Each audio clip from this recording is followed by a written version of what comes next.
Welcome back to the Valor Flight Crew Podcast, hosted by Echo and brought to you by Vertical HeliCASTS and Vertical Valor Magazine. In this episode, we are joined by Mike Bakari and Sam Schaub from Leonardo Helicopters for a forward-looking conversation about the evolution of air medical services and the aircraft that make life-saving missions possible. Together, we explore how Leonardo is using patient-centered design, automation, and real-time data transfer in shaping the next generation of EMS aviation. From balancing payload with performance to the role of virtual reality training and lessons learned from military innovation, this episode dives into the crucial decisions driving the future of public safety aviation in the US and across the globe. So strap in, this one's all about adaptability, innovation, and what's on the horizon for public safety aviation. Thank you to our sponsors, Metro Aviation and Precision Aviation Group. Welcome to the Valor Flight Crew Podcast, brought to you by Vertical HeliCASTS and Vertical Valor Magazine. Produced in partnership with Echo, Every Coast Helicopter Operations, the Valor Flight Crew Podcast promotes the personnel and life-saving equipment behind helicopter air ambulance services. Join hosts Mike Fideli and Blake Schreider for in-depth interviews and expert insights from air medical personnel, pilots, communication specialists, and maintenance crews who play critical roles in airborne emergency response. Line 1 accepting. Copy, Line 1, gotcha, accepting. You're going to be talking to Red Feather 1 on LCEMS. Where do you see things going in the future?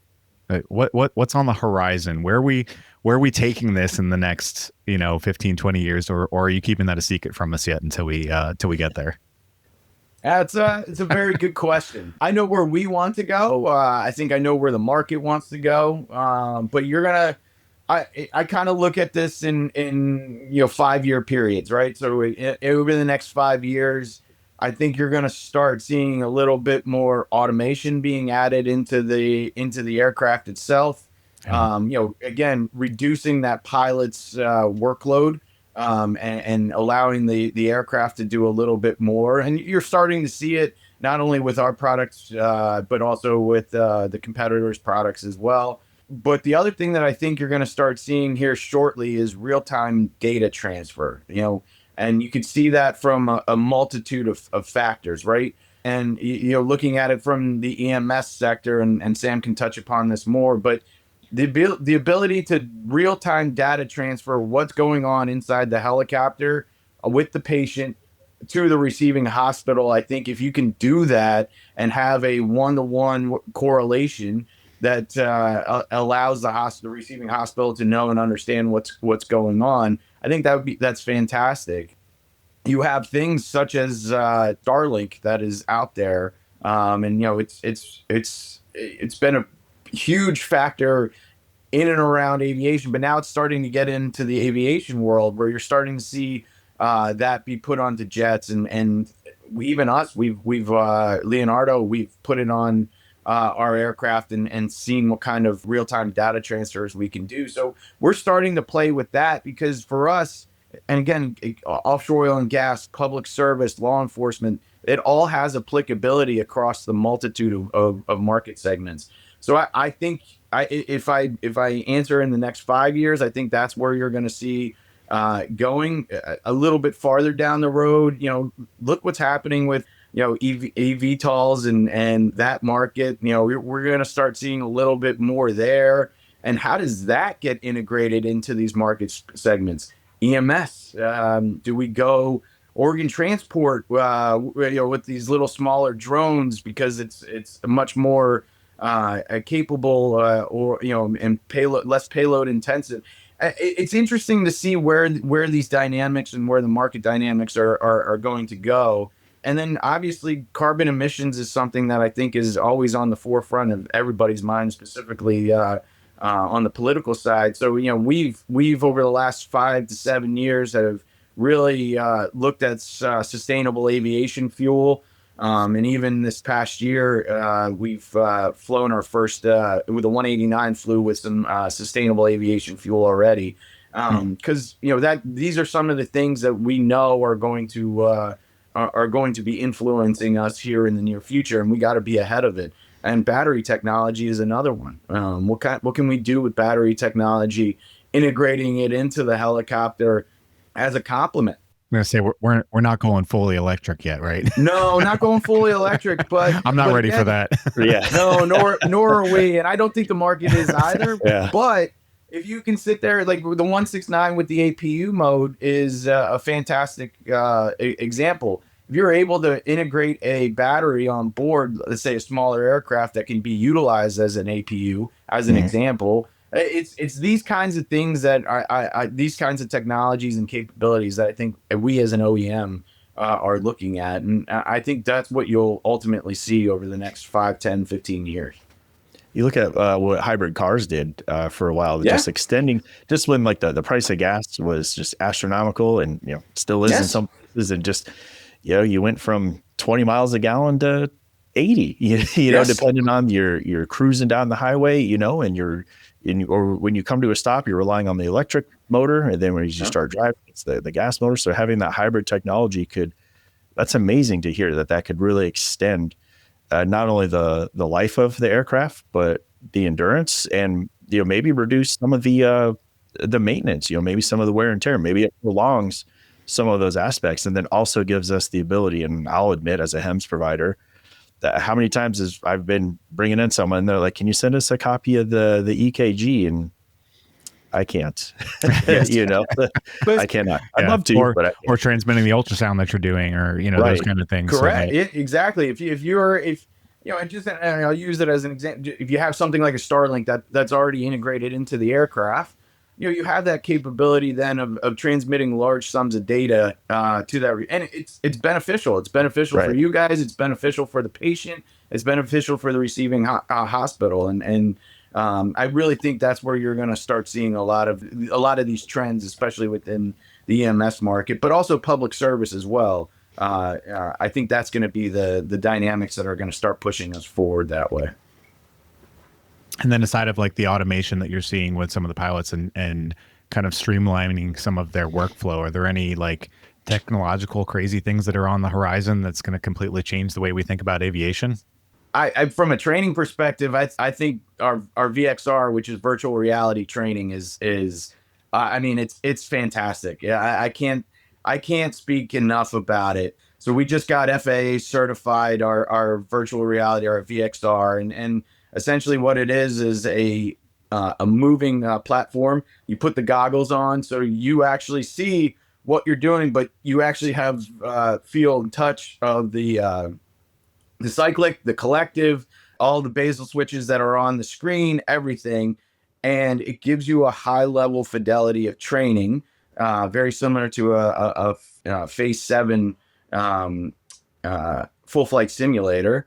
But it's much smaller. It's much more compact. It's much more economical. So think about this now as an OEM, or now as a medical operator.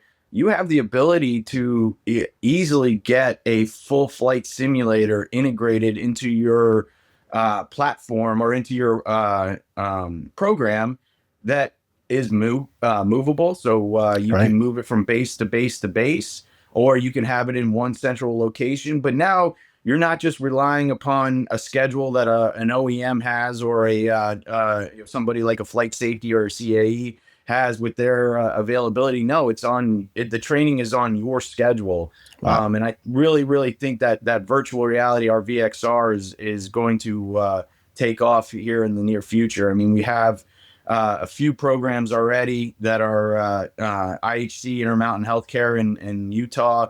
I know Life Flight of Maine is also looking at it, but Mercy Flight Central in New York is also looking at it because it's an added value to them, and you can do all of your flight training on that VXR. So to me, that virtual reality and where we're going, I think is a game changer. And then it's virtual reality. What's the next step? Can you integrate our VXR with another, let's call it virtual reality sim for the crew in the back, so that now you're simulating a full flight with the patient on board, et cetera, et cetera. And it just, again, it adds that level of safety so that you as the operator can go through every scenario that you could possibly think about and train for it in a very safe and efficient manner.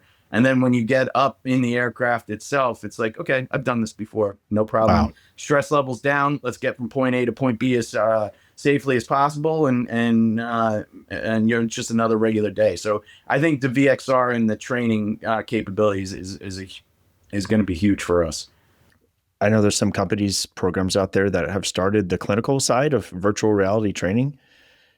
So to even have that, like, and then, Sam, maybe you can elaborate on that, like to integrate your airframe, that somebody has, to just have that second hand knowledge, like that training kicks in. Could that also play into a role to where customers you could simulate a layout, like, for example, of maybe how they would want things in the back. You could simulate that and let somebody kind of go through it. And they're like, oh, maybe we could change this, add this, minus anything like that. Do you see anything like that for you guys in the future? Yeah, I mean, so we already have one company that utilizes that, uses a VR headset. They put a coin on the floor and they can move things around, change, put an incubator in, stuff like that. I think the technology is, for the most part, there, both on the clinical side and on the aviation side, and it's growing faster. We've had what's called Mythos over in Italy for a while, which is a rear cabin trainer for hoist work, which is virtual reality. It has a cabin, has an actual hoist, and it's connected with the level D simulators that the pilots are going through. That's cool. The level D is a space and pretty cost prohibitive device. So I think now that we have the VXR from the aviation side, it's a matter of mirroring those things up. We have a number of customers, and Mike mentioned Intermountain, that are pretty active with their clinical simulation already, and they're looking at tying those things together. So I don't think it's that long of a stretch. I think it's a matter of, organizations, sort of committing to that, seeing the value in that, and then having, the bandwidth to, sort of have training departments that can kind of create that collaboration. But I think the technology is definitely there. I wanted to add two other things to what Mike was saying. One, on the data point, definitely clinical. I agree with him 100%. Yeah. Everywhere else in medicine, the patient is tracked from, the initial introduction of the patient through when they're discharged seamlessly. Like if I'm sitting in the ICU, I can see my patient in the ER, see all their labs, see their telemetry. It's just natural. And like I said, the technological capability is there in terms of things like Starlink. We have a lot of those things already on the helicopter. There's some logistics on the medical side that I think we need to overcome between, HIPAA, the fact that many people go to many different hospital organizations. So, how are you sharing that? But the other point that Mike left out is it also includes aircraft data. So for fleet management, people in OCCs being able to see what their aircraft are doing. I mentioned the hums earlier. So the maintenance monitoring, that being transmitted in real time. So instead of it landing and there being a download of that data, the mechanics can kind of be watching, and especially for organizations that have multiple aircraft, that, they have somebody that's responsible for, ordering stuff for 10, 20, 30 aircraft, that's going to be a huge game changer. The other thing that I see, which is not necessarily an OEM specific item, but I think that the low level airspace is going to get a lot busier with autonomous vehicles. And so things like having IFR capability on the aircraft, on the helicopter, to deal with a congested low level space, and obviously the FAA has done some low level infrastructure work. I think that's going to continue mostly out of need. As more of these items are in that airspace, you're going to have to deconflict and figure out a way to do that. So part of the reason that every single one of the aircraft are IFR capable that we sell, I think they're going to have to, figure something out as, Amazon and all these companies are trying to figure out cheaper, more efficient ways to move stuff, around the country. Well, even just think back, a couple months where we had that, like all these UASs flying around airports that, we were getting vectors from ATC to go around like certain areas just to be able to like land or go from point A to point B, because, there are all of these UAS devices that were around, and, nobody really knew what was going on or what was happening with all of that until much later. So, I mean, to have capability on the aircraft to be able to avoid that more of an automation side of things, like I think that is something that is certainly going to be game changing for the future.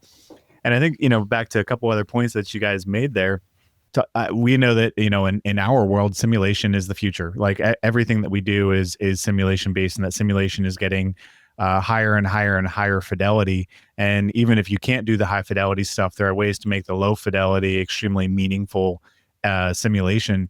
And I think back to with some of the pilots that I flew on early on in my flight nursing career, and they were like, when they had to do simulation days, it was like this dreaded day for them, because it was like the simulator that didn't respond appropriately to the control inputs that they're having, and they're like, they're having to go through this couple hour simulation, and they're getting out of that simulator like kissing the ground because they've never been more sick. And so to like see how that's like evolved over these years, and now things are maybe able to be more realistic, real time, and lifelike for them in the type of aircraft that they're flying on an everyday basis, with the cockpit set up exactly the way that they have theirs set up.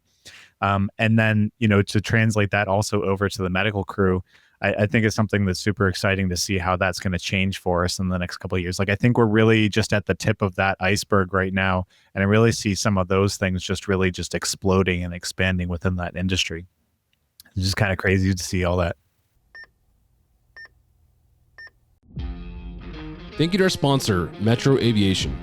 Metro Aviation, the world's largest family-owned aeromedical operator, offers comprehensive aircraft services with 140 plus aircraft in over 25 states. The Completion Center installs medical and law enforcement kits and avionics, serving diverse aviation needs including offshore, utility, VIP, and corporate sectors.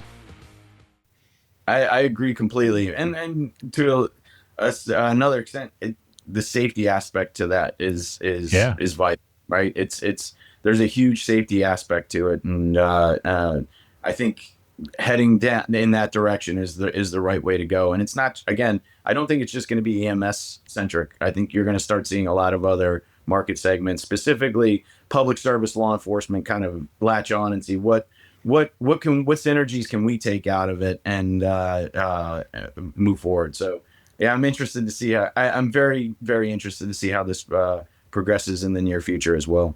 I think there's a lot of organizations too now that, and this has been part of our mission even in this podcast, and trying to highlight these agencies that are doing multimodal missions, right, that are constantly changing from a law enforcement right over to a HEMS mission, and then in the middle of that could be another change of that, then they translate to a search and rescue. So we're seeing some of these changes happen because maybe agencies are finding that they can provide the service that's needed instead of having 3 different independent services, just law enforcement, just HEMS, and then maybe just search and rescue, to where they're combining all 3 into one. The training is there, it's growing. A lot of us HEMS providers, or you have a medical background, and then you transition into law enforcement because there's an agency that says, hey, we can provide both of those. And then even vice versa, law enforcement, you track over into the medical world. From Leonardo's perspective, how have you guys been able to really provide the aircraft or that airframe? How have you guys been able to really dial that in and get that and meet all those customer needs for those type missions that are growing? So for us, I think the large majority of it starts with that box beam frame that happens with the 169, the 139, and the 189, right? It's this large open architecture concept. And then let's figure out how it best fits that multi-mission capability inside that open architecture. That worked well going all the way back to Maryland State Police, who's been operating the 139 now for 15 plus years. Same with New Jersey State Police, but then that transitioned into even customers like Miami-Dade that saw their capability of, we need to provide EMS for our county, we need to provide search and rescue, not just for in county or in state, in the Everglades, but also out on the ocean as well. Disaster relief with hurricane support, how do we go about, or how do we as Miami-Dade go about finding an aircraft that has that quick capability to switch from mission to mission? And I think it's really that open architecture of the aircraft that really truly allows for it, where you can do that plug and play inside the rails of the that are on the floor of the aircraft. Within 10-15 minutes, you're ready to go for whatever situation arises. I really think it starts with the open architecture of the cabin, and then it's doing exactly what we've done with our customers in the past, is truly getting to know their mission, understand what their requirements are. How often do you do EMS? How often do you do search and rescue? How often do you do law enforcement? And what are those ratios? And then let's start building out an aircraft interior that best suits based upon that, including mission creep, because that is you don't want an aircraft that can just do what you're doing today. You want to be able to meet the requirements of tomorrow, and we take that's our thought process throughout when we are meeting with these agencies that are thinking in this manner. And I do truly believe you're going to start seeing a little bit more twin engine, bigger helicopters getting into these municipalities, that these cities that are continually expanding, these urban areas that are continually expanding, and something like a Nashville, or even Atlanta, Phoenix, where you still have that law enforcement need or requirement, but now your territory has expanded substantially, where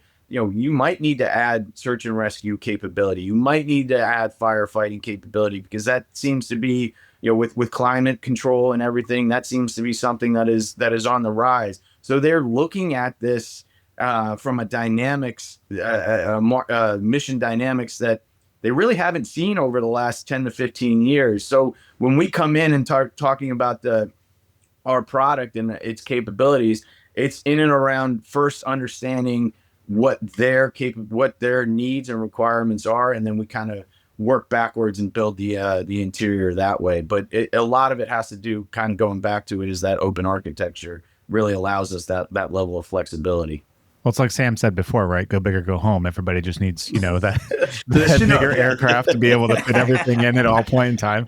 But I find it interesting being able to have some of these podcasts and getting to talk with a couple of the different OEMs, yourselves included, and understand really the philosophy behind how you do what you do and how you're building things out. Like, I could sit here and talk helicopters all day long. I love talking about aircraft. I love being able to fly in different aircraft. Like, it's still something that since I've been 5 years old, it excites me and will continue to excite me for my entire career.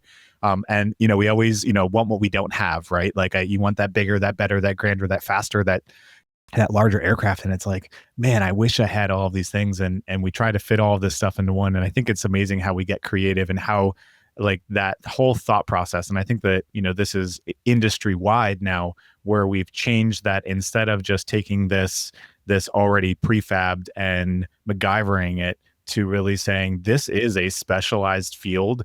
These are specialized circumstances, and we need to build specialized aircraft for those circumstances. Yes. But I would also argue that there's a little bit of a balance with that if you get too customized, and I think this is where the customization is different than flexibility. So what I mean by that is that, if you try to build in a whole lot of customizations because, our way is the best way and we've always done it this way, you end up with kind of being stuck doing it that way for a long time. Whereas if you build flexibility and modularity into the cabin where you can interchange things out, like a perfect example, I think is a perfect example, is a drawer. Like, everybody seems to want a drawer. Sometimes they want a lock, sometimes they don't. And I don't mind drawers. The problem is that you build a drawer to whatever bag is sitting next to you on the floor that you take with you every single time. Well, what happens when you want to get a different bag? Now you have to go out and find a bag that's exactly 8.5 by 12 inches, because that's the size drawer that you have to hold said bag. Whereas if you build something that is flexible, that can be changed out relatively quickly, easily, cheaply, doesn't require redoing, the whole interior, oftentimes doesn't require changing the STC. All of these things take time and money. And the more easy flexibility that you can build into it, I would say this is probably one of the most difficult conversations that I have, and I have it almost every day, is people they want it the way that they want it. And I'm like, I get that. But what happens if you're not here or you change your mind tomorrow? And they're like, I'm not going to change my mind. I'm like, but you might. And they're like, I'm not going to. Okay, get the drawer in, and again, I'm not saying there's anything wrong with drawers. I'm saying that it does need to be customized, but it needs to be done in a way that allows for future flexibility and modularity around that. Because I guarantee you that every single person that goes through this process has the best of intentions, and I would say probably 100% of them change their mind, or they get replaced at some point, and that perspective changes. And I think that it's really helpful if you kind of, what was the term I used? Standardized customization. So where you have some choices, but it's maybe not every single choice that you could possibly think of. If you paint pink butterflies all over the inside, maybe the next crew doesn't like pink butterflies. Maybe they do. Who knows? But so I think it's important to kind of keep that perspective. And like Mike said, having the helicopter structure be set up for that is really helpful.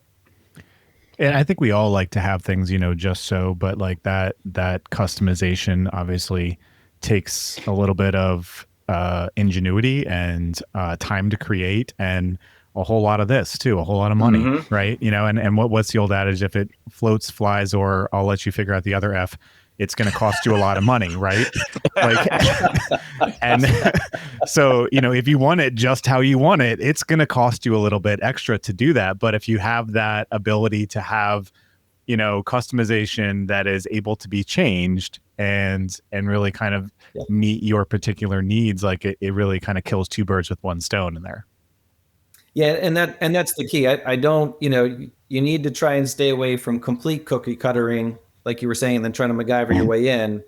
But if you over customize, then you end up with something that is not flexible enough in the future. So that balance is important. How many bags have you changed at your program over the years? I mean, I've been flying for about 13 years, and I think we've had twice as many different bags come and go. There's always a bag committee.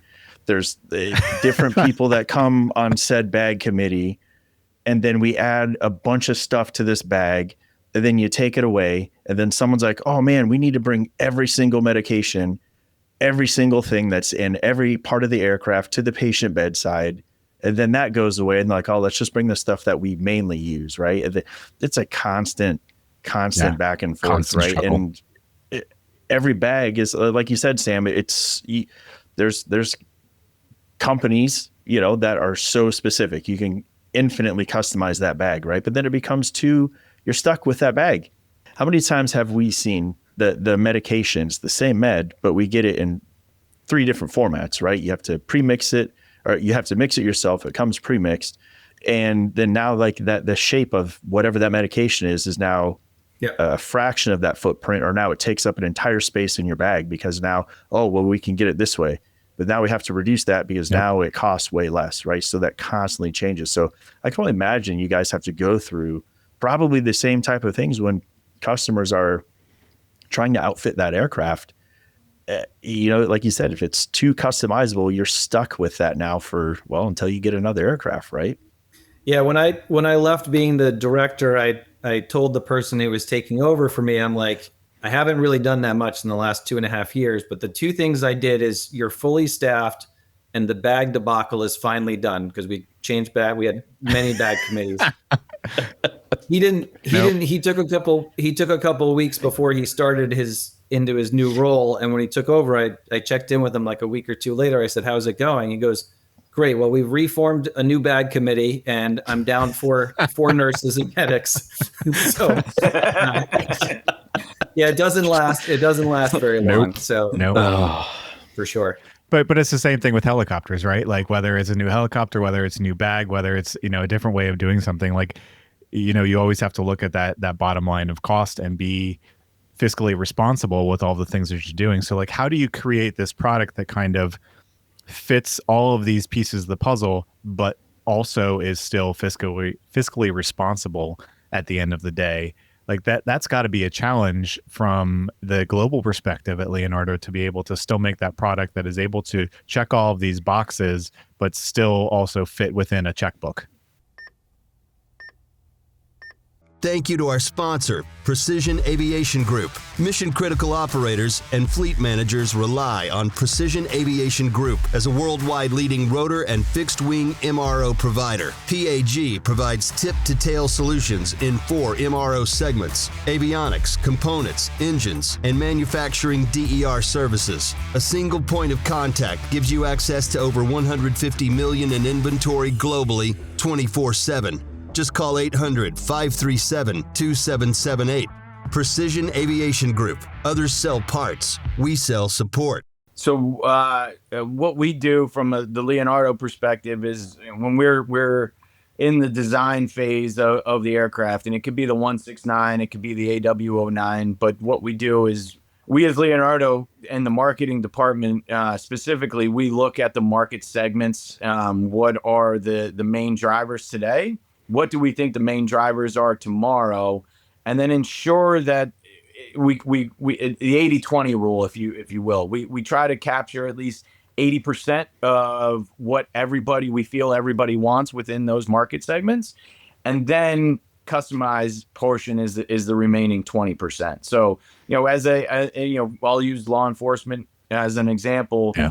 We know they want to fly with some sort of EOIR system, some sort of downlink, some sort of searchlight, a PA system. So we know those things are going to be a constant. We know that they may change from a FLIR to a WESCAM. We're agnostic when it comes to that. That's based upon the that specific operator. But we plan for that in the actual when we're designing the aircraft itself, so that our engineers and our program management know this is the value prop of what these segments are looking for, and we try to check those boxes as much as we possibly can in the development of the aircraft, so that when we get the aircraft certified and it's operational, now it's just a matter of STCing or type certifying some kits, so that we're ready to go on to the market. But from a Leonardo perspective, that's how we utilize it, and that's how we work it. And we've done it again, 169 and the AW09. You'll see that the same in the same manner. The other thing, and Mike is actually far better at speaking to this because he operates across different sectors. But Leonardo is a really large company. It has multiple divisions. We've got a huge cyber side, space, and then specifically we have a very large, military side of what we do with the helicopters. And so there's a translation of information across those, between those different areas that helps us kind of, obviously a military is going to drive a certain technological advance, right, for military needs that may not have civil application right now, but may in the future. And so we're able to, by having kind of a broad exposure to different segments, we're able to take some of those lessons. And Mike, I don't know if you want to explain a little bit more, because I know you've worked with Gappy and his team on some of those things. I didn't know it's I'll use our airborne logistics connector with the Marine Corps as an example. But that's where automation comes into it, and then also the ability to carry and load specific military equipment inside the aircraft. We didn't have to go far to looking for a vendor to help us get a piece of equipment to help load this military equipment inside the cabin of the aircraft. We actually went to one of our sister companies, DRS, and we're able to work that. So we utilize the Leonardo global, not just helicopters, but we, as Sam alluded to, we have electronics, we have airplanes and fixed wing, we have space. So we're able to utilize the broader Leonardo to help us kind of, meet that criteria, so that we are, again, hitting that 80-20 rule as much as we possibly can. I think it'd be interesting because how much stuff we look at from the clinical side of things have translated from military to civilian and have help advanced, all of the things that we do on the medical side because of that. Like there's no rules on the military side, right? Like you can kind of figure it out as you go, and you're like, oh shit, that really worked. We should do that some more. And so it'll be interesting to see how some of that stuff translates on the aviation side of things, coming from the military to the civilian perspective. Even not just military. I mean, look at what offshore oil and gas did from a safety perspective and pushing us and the other OEMs from a safety culture. But the reason that we have HUMS, as what Sam alluded to, the helicopter utilization monitoring system on the majority of our aircraft, including the AW09 when it does come to on certification, is because they were the ones that were pushing us to have that integrated into our aircraft to keep their dispatch reliability high. And that has transitioned to every other market segment that is out there, not just EMS, not just law enforcement, even corporate VIP drivers utilize it on a day-to-day basis. So it's military, but it's also other market segments that strive different technologies and make it become synonymous with that particular market segment as well. So do you see anything on the horizon coming? I mean, we talked a little bit about like LiDAR. We talked about the UAS identification systems. You just mentioned the HUMS.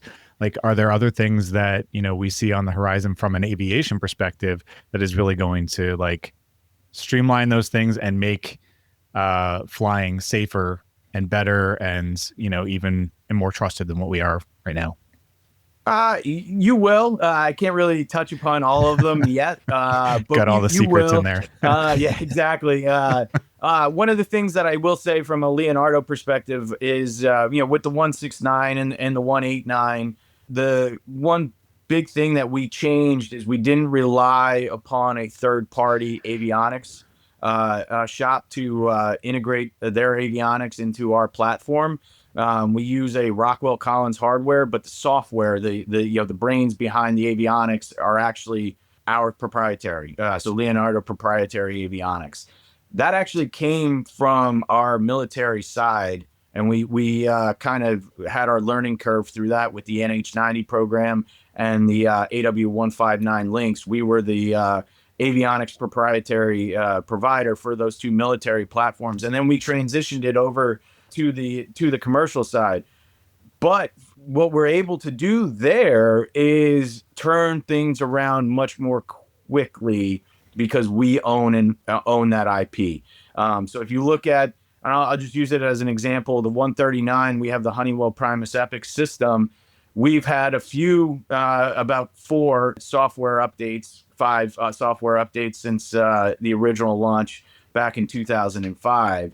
If you look at the AW169, we launched it in 2015. We're already into almost 6 avionics phases already, and it's a mixture of what do the market and the customers require from us inside the aircraft, but it's our ability to be flexible and turn things around quickly and meet the needs of what the requirement may be.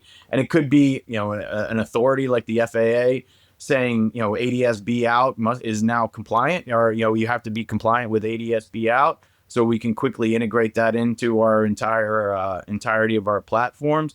Or it could be something that, again, is a specific search and rescue platform or search and rescue path that you want to get integrated into the avionics or into the aircraft. So we have that kind of flexibility to do that. We're going to have some things come out here in the near future, but we'll have to talk about that in 12 to 18 months. On a future podcast. Yes, exactly. Awesome. Setting ourselves up to make sure we come back, right? Oh, you're going to keep us in suspense for a while.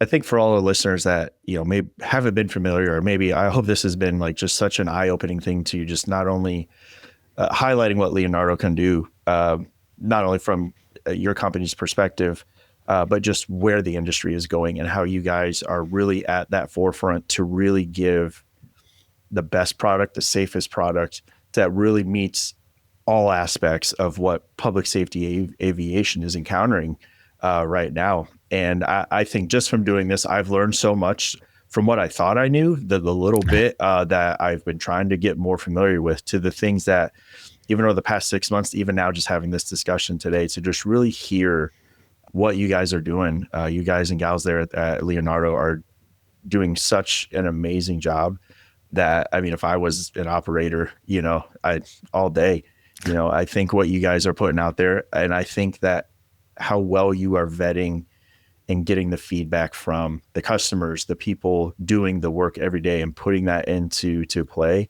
I think is just shows what a dedication you guys have to this industry. And I'm just super appreciative and to be able to be part of this discussion. Thank you.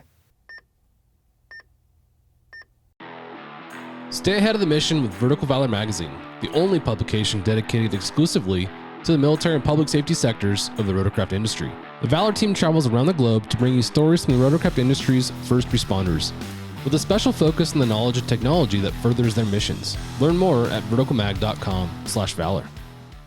No, I appreciate that. Thank you very much, Blake. Much appreciated. As I said, I've been with the company and based out of our Northeast Philly airport headquarters now since 2008, and the growth within Philadelphia itself has been gigantic. We knew our customers were telling us, and we knew that we needed to have a full turnkey solution, not only just aircraft, but support and training based out of the United States and Philadelphia. And we have taken our strides over the last 10 to 15 years that we are a full turnkey solution. If you utilize one of our products for whatever mission requirement out of Philadelphia here in the Americas, we can provide that. We have 165,000 square foot warehouse just dedicated to spare parts. We have both our MR&O shops, our 145s, 145 in Philadelphia, but now grand opening our 145 in Florida and Pensacola, which will be right off of Whiting Field, the first of its kind. But it's not just for the Navy, but it's for the commercial market as well. We have our blade repair center in Broussard, Louisiana. We have our training academy at Philadelphia with our full flight simulators and our VXR. So, for us, it's been a significant growth, and I think the market is really starting to see it and appreciate the investment we've put into the Americas market, and the amount of Leonardo helicopters that we've been selling into the market over the last 10 to 15 years is really a byproduct of it. And we're not going to stop. We're going to continue to press forward, but all the investments are really starting to pay off because the market is really starting to understand and know our capabilities. So I have the most important question. The most important question, Bakari, if you can answer, from Philadelphia, Pat's or Geno's? Ooh. Honestly, so if he's a true Philadelphian, I would say neither. I was going to say, if he's a true Philadelphian, he's going to say neither. Neither. No offense to Pat's or Geno's. Like, I love that they got great food, and I will absolutely go there any day. But a true Philadelphian will say neither. Correct. I would. My personal opinion. My personal is D'Alessandro's. Have the best cheesesteaks. I'm writing this down because I've never been, and I wholeheartedly want to visit. So I really want to know where I need to go. Mike, anytime you're in Philly, come on up, and I'll make sure we hit them all, and we'll see which ones are. I'm only an hour and a half away. Careful with that invite. That's fine, Mike. Not a problem. Because he might not leave. But no, I find it really interesting, talking with you guys and how, Leonardo was tackling this. All of our OEMs are under the same kind of pressures right now to be faster, to be stronger, to be safer, and to provide more of what that mission profile is for those customers. And so I love being able to sit down and have that conversation and find out how you guys at Leonardo are really starting to change and shape the industry for the future. So really very much appreciate you guys coming on and spending the time with us. No, I appreciate that. Like I said, we've done a lot. We've realized and know and understand that our KPIs versus our customers' KPIs are completely different. And we had to kind of change our mentality to ensure that the customers' KPIs were the central focus. And I think we've changed our culture and our pathway forward, especially from a support side, to ensure that the customer is our centric focus. Because the patient for you guys are the centric focus. So it kind of goes down Trickles that pathway. down. So Yeah. these technologies that we can integrate into our system, but also your system, is it's only going to be mutually beneficial for all of us. Even going back into AI and business intelligence, we have our diagnostic tower. So we have Leonardo's a diagnostic tower not only in Italy, but we have a diagnostic tower here in Philadelphia as well. And we feed all of the customers, all of our customer data, all the flight time, all of the maintenance into these diagnostic towers, and AI is helping us plan, material plan better, so that we know over the next 12, 16, 18 months what is going to come up based upon trending data that our operators are flying, so that we're sitting here going, okay, we have the parts, we have the pieces, we have the support. We're ready, and we kickstart that in the supply chain, so that when the need is coming up or requires for either an annual maintenance or God forbid, unpredicted or unscheduled maintenance, which you shouldn't have if you have hums on the aircraft, but it does happen sometimes. Right. But these are resources that the customer's never really going to see, but they're going to feel it, the effects of it, when they go and order the parts and pieces that are needed and required, because we're doing the legwork to ensure that our planning is as accurate as possible. Oh, that's awesome to hear some of these things. Yeah, and the other thing I was going to say, which it's more touchy-feely than all of Mike's really good examples, but I think Mike, you were talking about the fact that you could talk about aviation all day, and you could ever since you're 5. I think that you'll find that our company is filled with the same sort of enthusiasm about aviation. I was with a customer and their wife was there, and the rest of us were kind of aviators, and we just sat. It was a social event. It wasn't a business thing. And we just sat there and talked about helicopters, the entire time. She's like, do you guys ever get tired of this? We're like, not really. No, not at all. No, not I was at at all. our EMS symposium over in Naples, and we have the marketing videos that you play kind of, during the coffee hour. It was a new one. Everyone stopped, all the Leonardo people, all the customers stopped talking, just watched, music and these cool helicopters coming in, saving people off of ships and off the side of off the side of mountains. I think, that passion that our customers feel, everyone inside of Leonardo also feels that it's more than just a job. I think it's a passion for aviation, a passion for the missions that we're supporting, the frontline providers like yourselves and all of your listeners. We really are honored to be a part of these systems, and really excited to, come to work every day. And I think, for anybody who has not been to an Echo conference or has not been involved in Echo for very long, I think that's part of where the relationship that Echo and Leonardo has really just worked so well together. We've appreciated you guys being such amazing supporters of Echo over the years, but I think it's because we both share that same passion. And I think that that's evident in how, we've been able to support each other over the past few years now. So I just I love hearing that. It's one of those things you can see it in you guys when you talk to you and feel just the passion that you have for the industry itself. So kudos to all of you guys for still being able to talk helicopters all day long after working around them all the time. Cause I think we're all, little kids at heart when it comes to that. And we love these things. Yes, we are. So, yeah. But yes, we are. Most important question, will we see you guys at Echo? You will. Awesome. Absolutely. Both of you guys are going to be there? You will, and you will see. You will be able to see and play with Premier's AW169 helicopter. That's awesome. So we're gonna bring it and have it land, so everybody at Echo can come and see Premier's brand new aircraft before it goes into operation. I've seen some pictures, and that is a sweet looking bird. It looks very, very good. So for sure. Well, for all of you coming to the Echo conference in Louisville, make sure you stop by and talk to these gentlemen at the Leonardo booth.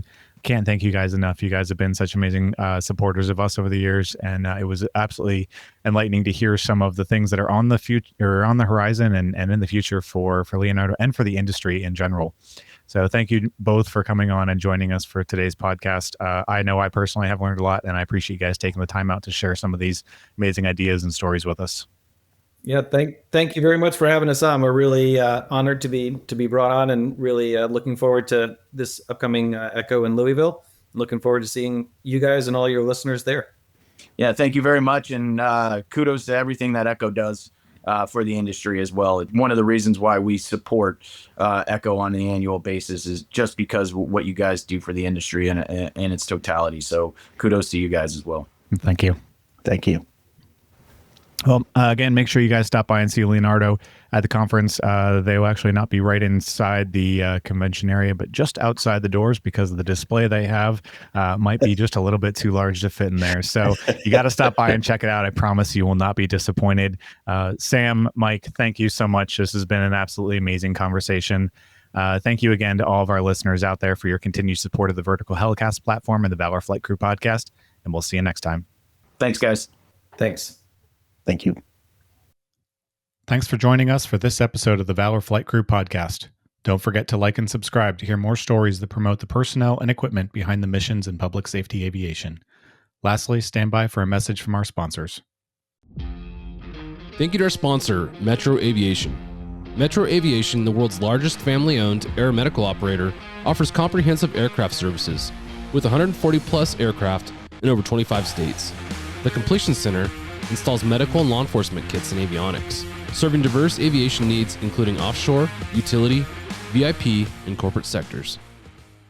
Thank you to our sponsor, Precision Aviation Group. Mission-critical operators and fleet managers rely on Precision Aviation Group as a worldwide leading rotor and fixed-wing MRO provider. PAG provides tip-to-tail solutions in 4 MRO segments: avionics, components, engines, and manufacturing DER services. A single point of contact gives you access to over 150 million in inventory globally, 24/7. Just call 800-537-2778. Precision Aviation Group. Others sell parts. We sell support. Stay ahead of the mission with Vertical Valor Magazine, the only publication dedicated exclusively to the military and public safety sectors of the rotorcraft industry. The Valor team travels around the globe to bring you stories from the rotorcraft industry's first responders, with a special focus on the knowledge and technology that furthers their missions. Learn more at verticalmag.com/valor. That wraps up another episode of the Valor Flight Crew podcast. A big thank you to Mike and Sam from Leonardo Helicopters for sharing their insights on how innovation, patient-focused design, and forward-thinking technology are shaping the future of HEMS and public safety aviation. If you enjoyed today's conversation, be sure to subscribe, leave us a review, and share this podcast with your crews. We'll see you next week for more stories that promote the personnel and life-saving equipment behind helicopter air ambulance services. Until then, fly safe, keep pushing the boundaries of what's possible in public safety aviation, and most importantly, watch out for those snakes.